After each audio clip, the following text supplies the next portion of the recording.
London, September 1939. The smell of damp autumn streets mingled with the tension of a world unraveling. Inside the Tate Gallery, a handful of men and women gathered around a long oak table. Artists, some young, eager to serve, others hardened by years of painting human struggle. Sir Kenneth Clark, director of the National Gallery, stood before them. "We must record everything," he declared, his eyes sharp with urgency. "Not through propaganda, but through truth." Among those listening was Thomas Harper, a landscape painter from Kent.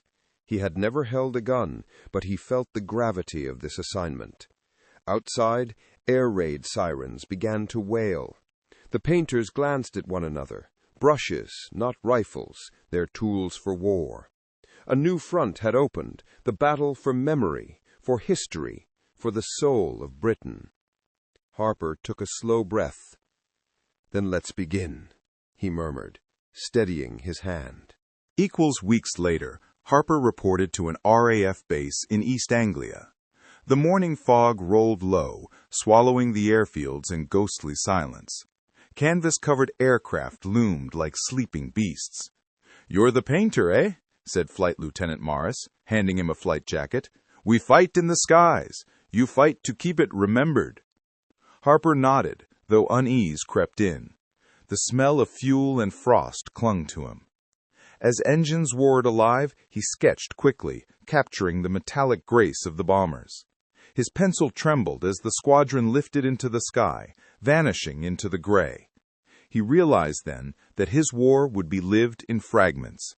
The instant of takeoff, the emptiness after loss, the silence of waiting. That night he wrote in his notebook, "The painter's duty is not glory, but witness." July 1940. The Battle of Britain raged over the southern skies. Harper had been stationed near Dover, where the sea itself seemed to roar with the clash above. He painted fast, wind whipping at his easel as Spitfires looped against streaks of smoke. "You're mad to stand out here," shouted a gunner, ducking behind sandbags. Harper smiled grimly. Someone must see. Each brushstroke struggled to capture not destruction, but defiance, the glimmer of silver wings against a horizon burning with clouds. When the last aircraft dipped beneath the dusk, all that remained was silence and the echo of fire on the waves. That night, Harper stared at the half-finished painting, hands trembling. The sea and sky merged into a single mournful shade of gray, and he whispered, "God help us all." London, 1940. The city burned yet refused to bow. Harper moved through the ruins with his sketchbook clutched close. Fires painted the night crimson. Shadows leapt across the faces of firemen, nurses, and weary civilians. "Keep your head down, mate!" shouted a warden as another blast thundered nearby. Harper stumbled into a shattered church where a single candle flickered by a broken crucifix.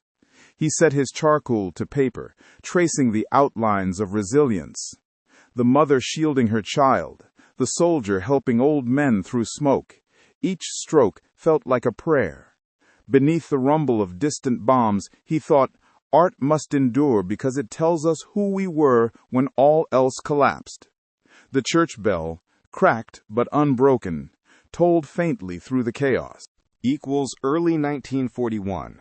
Harper was sent north to sketch the women of the munitions factories, faces stained with grit, eyes gleaming with pride. Inside a massive factory floor, sparks flew from molten steel as Rosie, a young worker, smiled at him. "Make us look brave, sir," she said, lifting a shell onto a conveyor. "You already are," Harper replied. The clatter of machinery echoed rhythmically, a strange symphony of defiance. In his painting, he captured strength in motion, the light on their arms, the determination in their gazes. When the ministry exhibited it months later, people wept before the canvas. "This," muttered one man, "is the heartbeat of Britain." Harper stood at the edge, humbled. For the first time, he felt hope that color could outlast the smoke.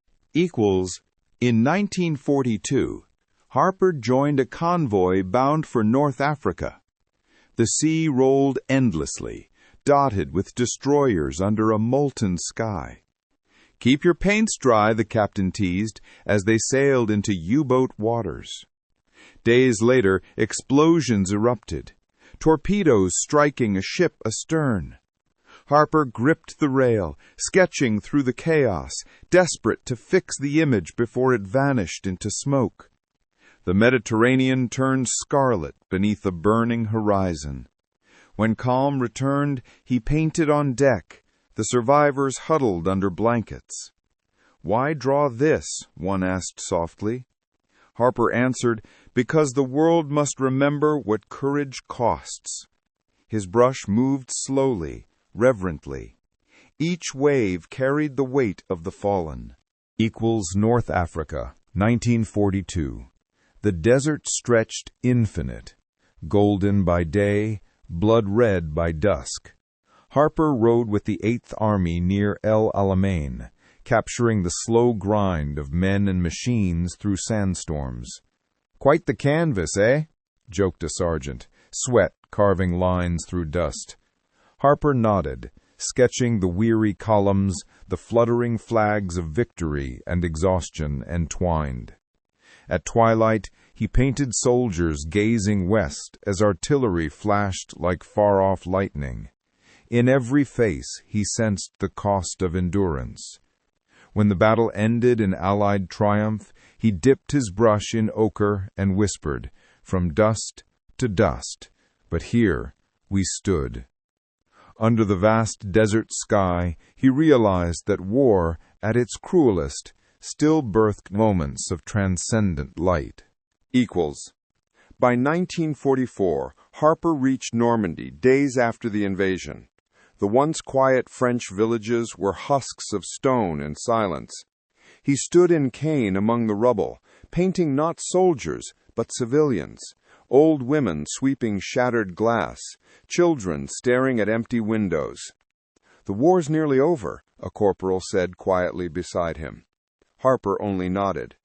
Over his shoulder, the ruins rose like ghosts whispering in the wind. His palette had changed, less fire, more ash. He began to understand that remembrance was not only for the fallen, but for the living too. In every scarred street he saw resilience taking root. It was art not of destruction, but of rebirth. May 1945. Victory in Europe.